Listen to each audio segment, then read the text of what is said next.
ചന്ദിരൂർ അൽ ഫുർഖാൻ ഗ്രൂപ്പിന്റെ നേതൃത്വത്തിൽ ഇഫ്താർ സംഗമം നടന്നു. ചന്ദിരൂർ അൽ ഫുർഖാൻ ഗ്രൂപ്പ് റംസാൻ സന്ദേശവും ഇഫ്താർ വിരുന്നും സംഘടിപ്പിച്ചു. മനുഷ്യർ എല്ലാവരും പരസ്പരം സ്നേഹിക്കുന്നവരും പരസ്പരം സഹായിക്കുന്നവരും സാഹോദര്യ ബന്ധങ്ങൾ പുലർത്തണമെന്നും ലഹരി വിമുക്ത ഗ്രാമം ആകണമെന്നും ഉദ്ഘാടന പ്രസംഗത്തിൽ മസ്ജിദുൽ അമാൻ ചീഫ് ഇമാം അസീസ് ബഖവി പറഞ്ഞു.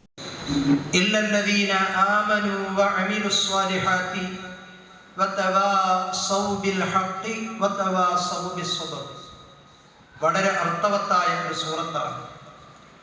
മഹാന്മാരായ മുഫസ്സിരീങ്ങൾ ഈ പരിശുദ്ധ സൂറത്തിന്റെ അർത്ഥതലങ്ങളിലേക്ക് കടന്നു എന്നിട്ട് പറഞ്ഞു, വളരെ വിശദമായി ഈ സൂറത്തിനെ കുറിച്ച് പഠിക്കുകയാണെങ്കിൽ പരിശുദ്ധ ഖുർആനിന്റെ 114 അധ്യായങ്ങളിൽ ഇതല്ലാത്ത മറ്റൊന്നും അല്ലാഹു അവതരിപ്പിച്ചിട്ടില്ലെങ്കിലും മനുഷ്യർക്ക് നേർവഴി കാട്ടാനും ലക്ഷ്യത്തിലേക്ക് എത്തിച്ചേരാനും ഈ ഒരൊറ്റ സൂറത്ത് മതി എന്ന് പറയപ്പെട്ട അർത്ഥവത്തായ മഹത്തായ ഒരു സൂറത്ത്.